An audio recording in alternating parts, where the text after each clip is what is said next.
Okay, good morning to you all students. Today we are going to discuss on writing Java programs for map and reduce functions. Let me share the video, presentation.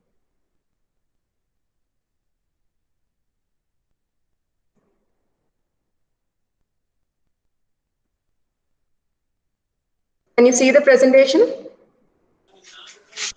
Yes, ma'am. Right. Okay, welcome to you all to this second lecture under module 5.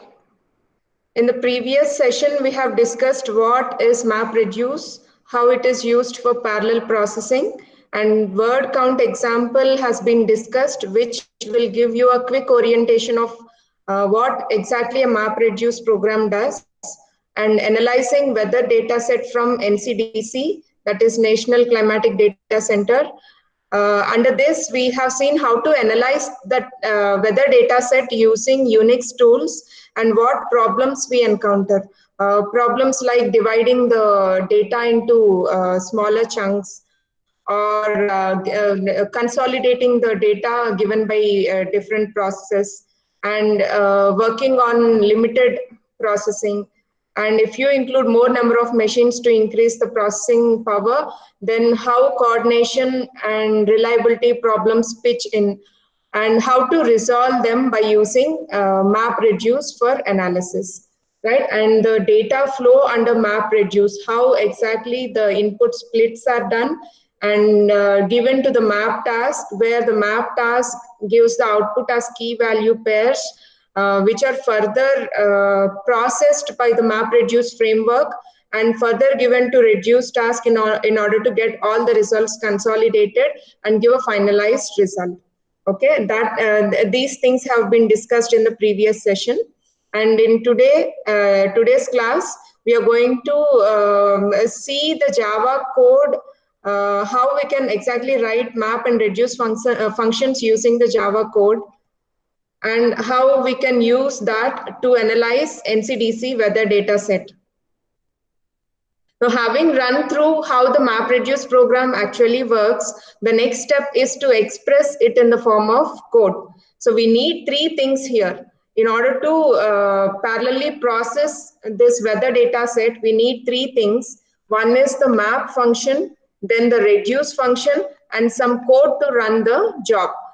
Some code to create a job and run the job on various job trackers, right?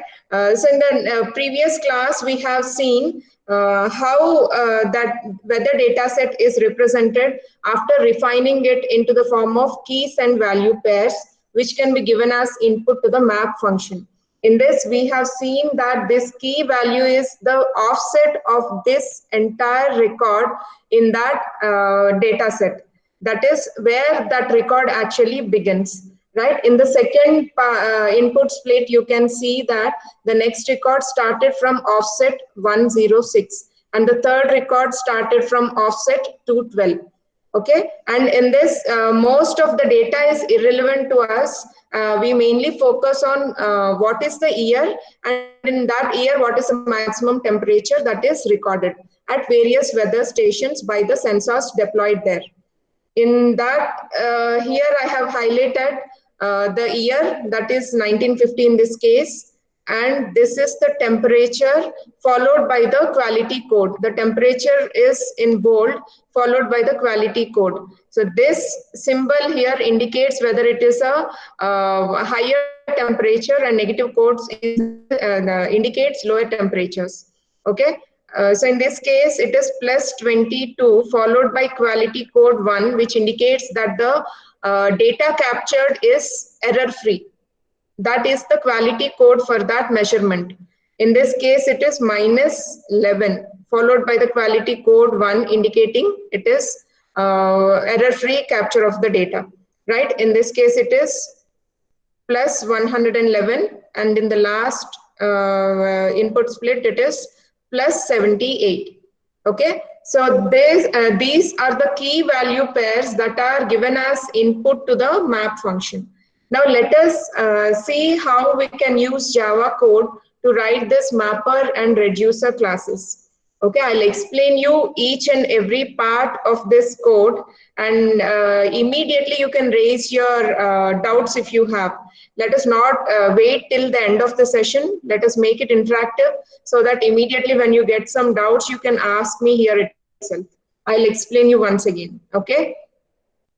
Now, how to write this mapper classes? Mapper and reducer classes will take inputs as key value pairs and also give outputs as in the form of key value pairs. Okay, let us start with writing this mapper class. Import Java IO because it may throw some exceptions if it comes across some erroneous data, or when it finds some error with the quality codes. In that case, it may raise IO exceptions while reading the input splits, or it may throw some exceptions like interrupted exception, where the job is interrupted in due to some system failure or corrupted data. Okay, that is why we are taking Java IO exception class, and we are using int writable, long writable types of Hadoop IO. What are these int writable and long writable types? They are wrapper classes which makes Hadoop use its own basic data types. Normally in Java we have int and long, but Hadoop doesn't use Java's data types but have its own data types in order to pass the data to Java and take the data back from Java. Okay, this is mainly used for network serialization. In order to optimize the network serialization, Hadoop uses its own basic data types, int writable and long writable, which are analogous to int and long in Java. And text is same as string in Java. Okay, so these are provided by ORG Apache Hadoop IO package. That is why we are trying to import ORG Apache Hadoop IO int writable, which is same as Java's int, and long writable, which is same as Java's long data type, and text type of Hadoop, which is similar to string type of Java.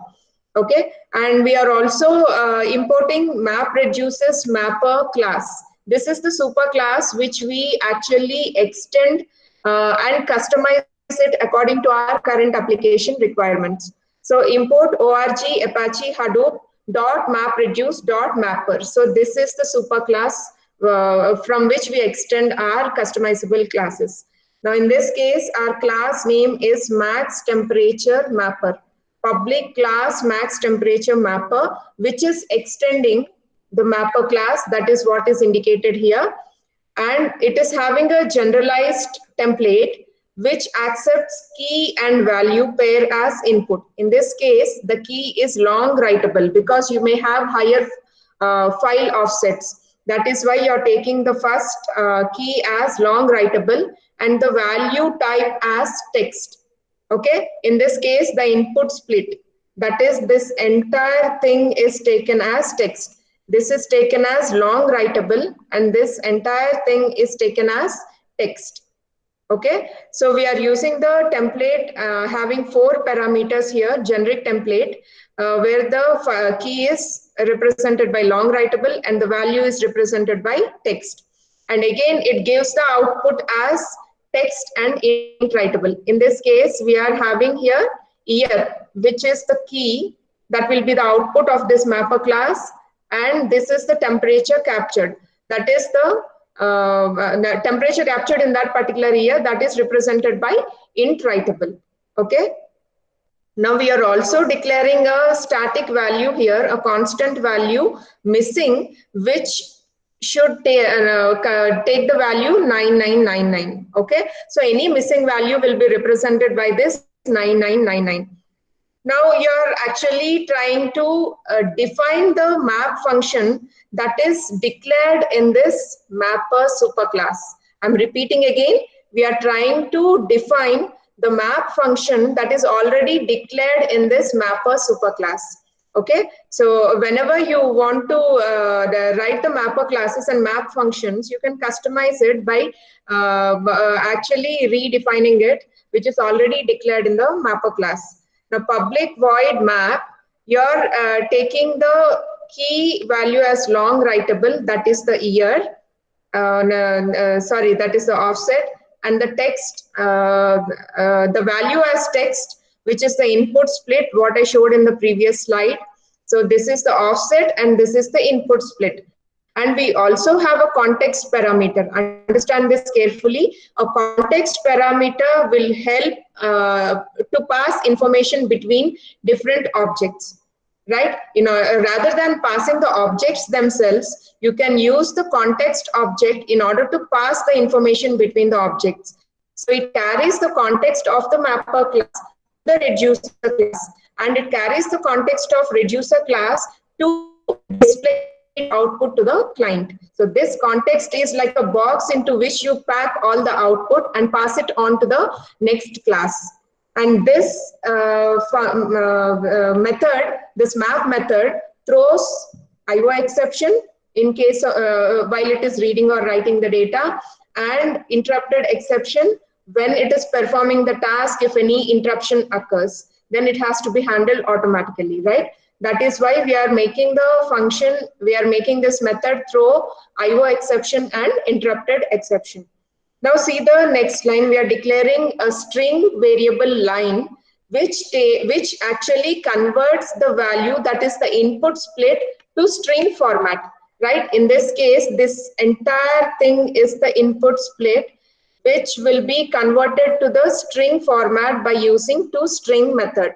So value dot toString will help to make the entire input split be converted into string and stored in this string variable of Java, that is line in this case.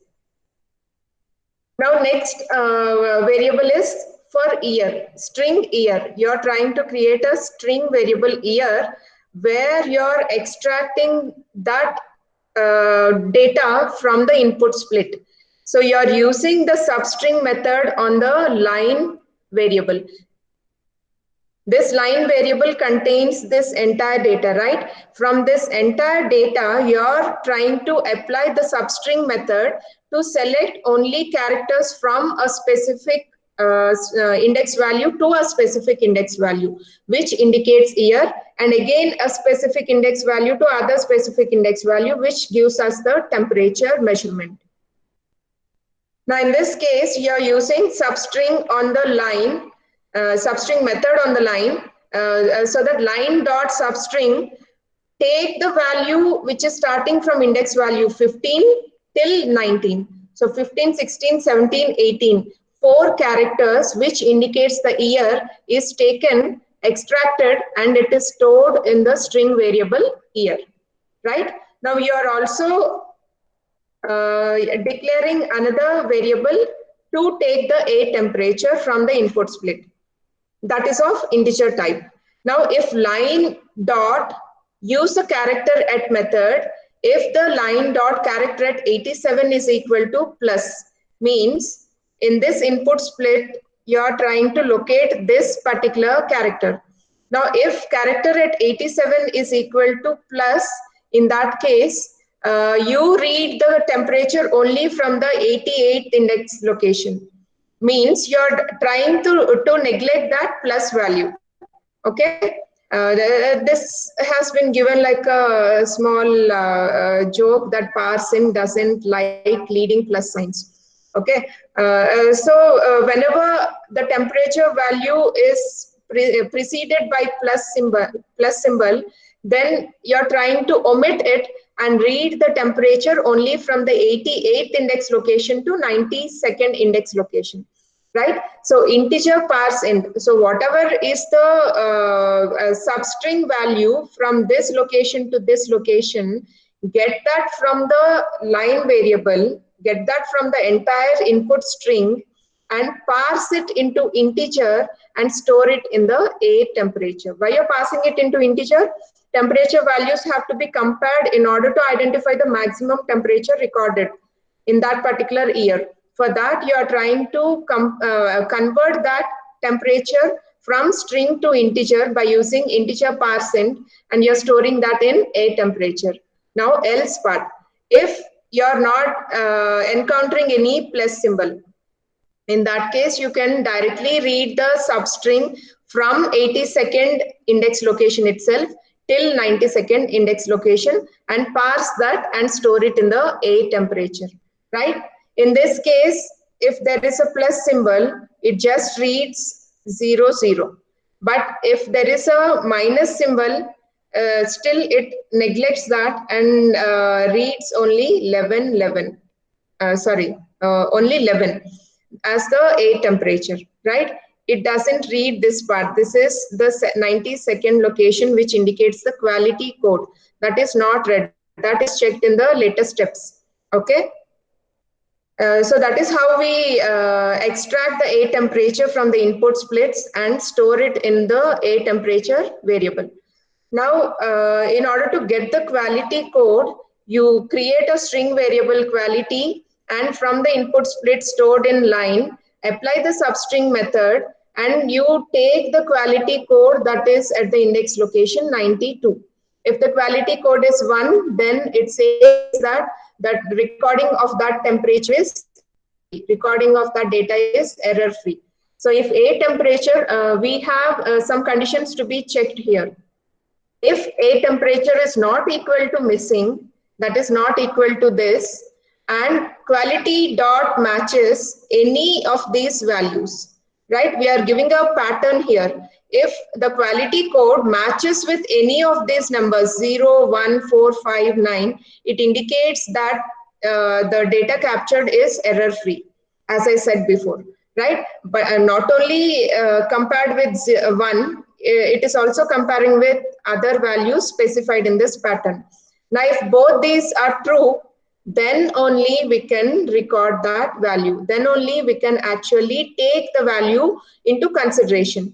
That is why we are giving this condition. If the A temperature is not missing and if the quality code is genuine, in that case, write to the context object the year, which is new instance of text type, and the A temperature, which is the new instance of int writable, right? So you're using the Hadoop's basic types text and int writable in order to take the year as the key and the A temperature as the value in this case. And that those values you are writing to the context object. As I said, and I'm now asserting once again, context object carries the information between different objects. Means it carries this data from mapper class context to reducer class context, right? It is like a package which is taking the key value pair from the mapper to the reducer class. That is why we are using context.write, create the new instance for the text variable year and new instance for the int writable variable air temperature. Okay, that will be passed on to the reducer class. Now let us see how to write the reducer class. Again, we are using the same import statements here, the java.io.io exception, and we are using int writable, Hadoop's int, which is same as Java's int, and Hadoop's text, which is same as Java string. Okay, so these two are provided by org.apache.hadoop's IO package. And we are also importing the reducer superclass, like we have done in the previous case, importing the mapper class. Now import org.apache Hadoop mapreduce.reducer, right? Now we are creating the actual class max temperature reducer. In the previous case, the class name is max temperature mapper. Now we are writing a reducer class. So we have selected an appropriate title for this class as max temperature reducer, which is extending the superclass reducer that is imported here. And it is having a generalized template which takes the key and the value from the mapper class and produces key and the value to the client, right? Which gives the output in the form of key and value pairs. Now we are actually defining the reduce function, which is declared in the reducer superclass. Now public void reduce, What type of parameters it takes? It takes the key and it takes the values. Observe here, it is iterable, iterable. Why? Because in the previous case, every year's temperatures recorded is taken in the form of list values. Is taken in the form of arrays. You can compare it to a list of Python or arrays in any other programming language, right? So for this year, these two are the temperatures captured, and for this 1953 temperatures are captured for our less complex example. Okay, now in order to go through each of these temperatures and find the maximum temperature, you need to take an iterable class variable. That is why you are using iterable iterable. The type of each of these elements is iterable, but they are stored in the form of list or array. That is why we are using iterable iterable class in order to access, navigate through each of these values in order to find out the maximum value. For that, we are using iterable iterable values and the context object once again in order to write the output again in the key value format. Now this function also throws IO exception and interrupted exception, and these are the same reasons what we discussed in the last slide. Now int max value is assigned with integer's minimum value. What does this mean? Now integer, the minimum possible value of an integer in Java is assigned to the max value, so that when you're navigating through these temperatures, when it encounters a maximum value than this Java integer's minimum value, that would be its current maximum value. Normally this integer minimum value will be minus 2 power 31. Okay, so this value is taken as integer's minimum value, and that is assigned to maximum value here. Now for int writable, take each value. This is the for each loop. Now for int writable value or I, you can take any variable. Take each of the values from the values variable. Now where is the values variable? Here. This indicates this list and this list in this case. Okay, so you are extracting each of the values from the array and comparing it with the existing maximum value. If you encounter a maximum value than the existing maximum value, now that new value will be the modified maximum value. In this case, we are using math.max function, math.max method, in order to compare the maximum value, that is this one, and the value you get from the values list. Okay, you extract or navigate each value from this values list into value, and from that you are getting the value, comparing it with the max value by using the max function. Among this, whichever is the maximum, that will be assigned to the current max value once again. Okay, so this max value is used again and again in order to compare it with all the values, all the temperature values in the list, and finally it ends up taking the maximum temperature value. Now we are again using context.write method. As in the previous case, you are using context.write method, which takes the key, that is the year, and new int writable max value. You are creating a new instance of int writable class of Hadoop, and that will take the maximum value. That is nothing but the maximum value out of this list, 111, and maximum value out of this list, that is 22, right? Now this context object contains the output of reducer class in the form of key value pair, which will be presented to the client as the result of this entire map reduce task. That is finding the highest temperature recorded across the globe in a particular year. Now, after writing the map job and the reduce job, or mapper class and the reducer class, we need to create the map reduce job. which will be handed over to various job trackers and task trackers in order to parallelly process the entire NCDC data set and get the final consolidated result, right? So you need to create the MapReduce job by writing another Java class. Let us see how we do that. For this, we are importing filesystem.path in order to specify from which file the data has to be read and to which file the data has to be written. That is, the output has to be written. Again, we are using in this case also int writable text data type of Hadoop, and you're also using MapReduce's job component and input file format and output file format, which are part of MapReduce package under organization Apache Hadoop.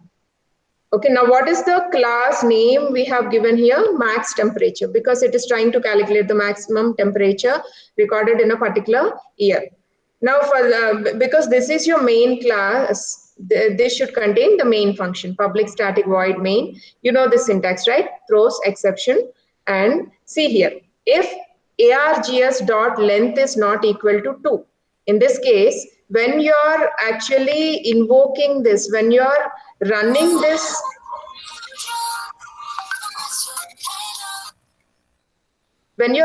this, max temperature class, you pass the argument, you pass two arguments. One is the input file and one is the output file. Now, if the argument length is not, if the argument string vector length is not equal to 2, means you are not specifying the input file and output file in the correct format.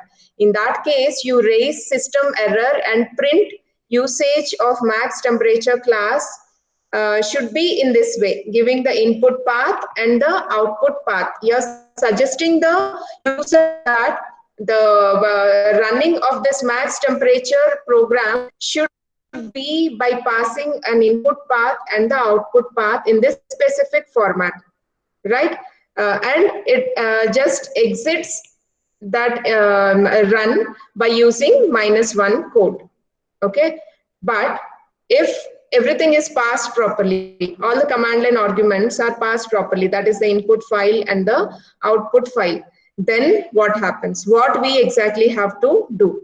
Our first task is to create a job instance, new job instance. Now we are creating a MapReduce job and hand over the map function and the reduce function to data nodes where the exact blocks of data is residing, so that it processes the entire data set and gives us back the consolidated result.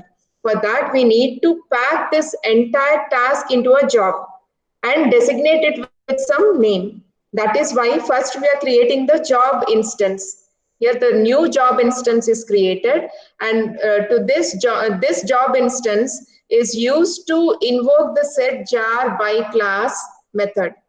Why do we use this jar file? This jar file is a Java archive file which actually encapsulates many other Java classes, right? So we are trying to encapsulate this entire MapReduce job into a jar file, and this jar file is used by Hadoop in order to distribute that job across various nodes on the cluster, right? That is why we need to further pack it into a jar file. So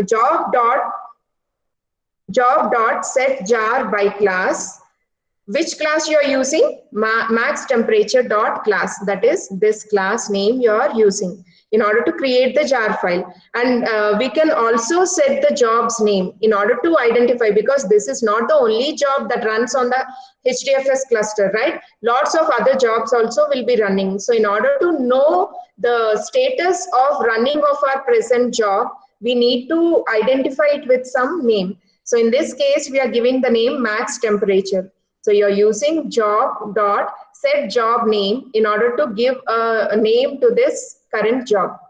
Now we are also using file input format dot add input path to the job and new path, which is given as the command line argument. That is the first command line argument. What this indicates, you're creating an input path, you're adding an input path to the file input format for this job, and that is nothing but the input file from which the input data has to be read, from which file the data has to be processed. It can be a single file or can be set of files in a particular directory also. All the files in a directory can be given as input for being processed with this MapReduce job. That can be specified by using this first command line argument. And the output path is where the output have to be written to. So here you are using file output path dot set output path for this job, and that is nothing but what is specified in your command line argument as the first command line argument. That is in this format, max temperature. This is the input file or input directory from which the data has to be taken for processing, and output path to which the data has to be written, to which the output has to be written. That is the key value pair given by the reduce class where it has to be exactly written. That will be given in output path. Now, Hadoop raises a complaint if there is no output, if there is already some output path that is existing, because if you specify a new output path, that can be created, a new file can be created. But if already there is an existing output path that you specify here, then that old data will be overwritten by this new data, which results in loss of data. So whenever there is an existing path specified, Hadoop raises a complaint. But if there is no existing path, then it creates a new path and waits for the output from reduce in order to write to that particular file.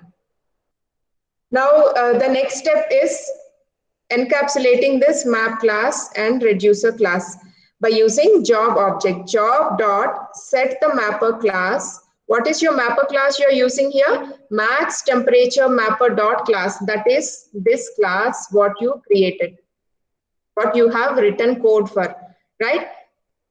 So you are using set mapper class in order to set that max temperature mapper dot. It is using the class type. It is not using the Java extension, remember, because it has to access the class file of the mapper class and the reducer class. We are also using job dot set reducer class max temperature reducer dot class again. So we are just setting the mapper class and the reducer class, which has to be used for processing this MCDC data. Now we are also using set output key class and set output value class. Why is it used for?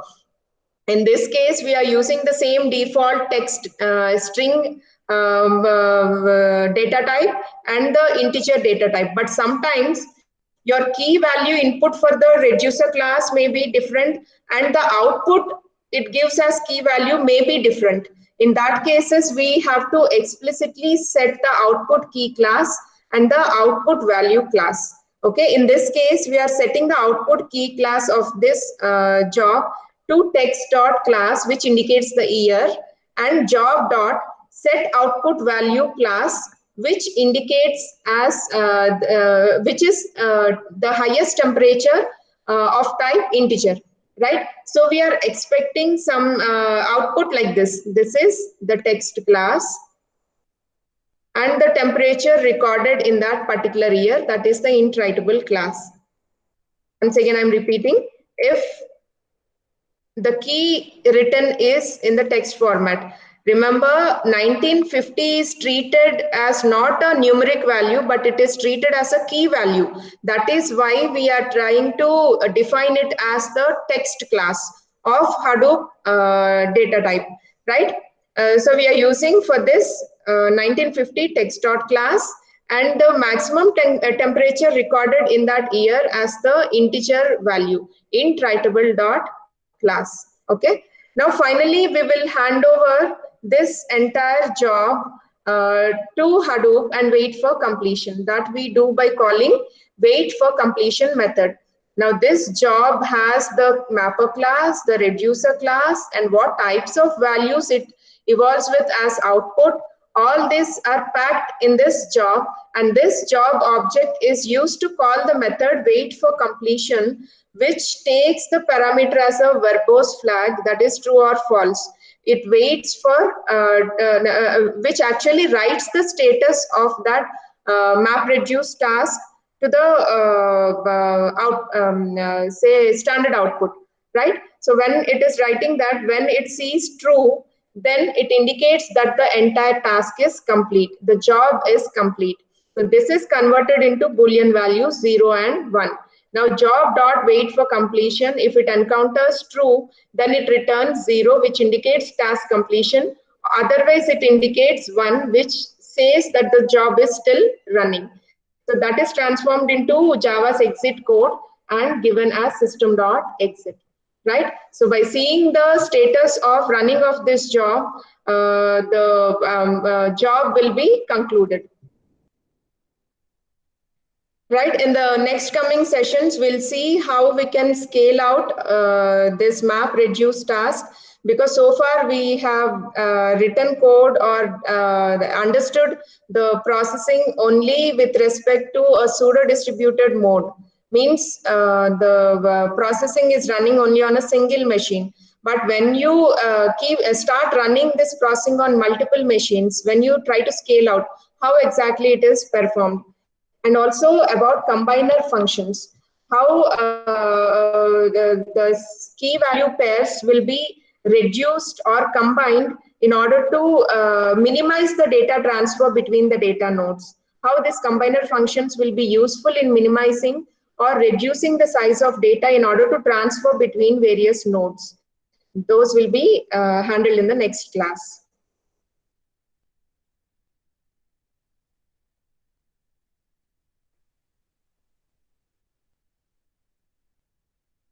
Okay, any doubts in this code, students?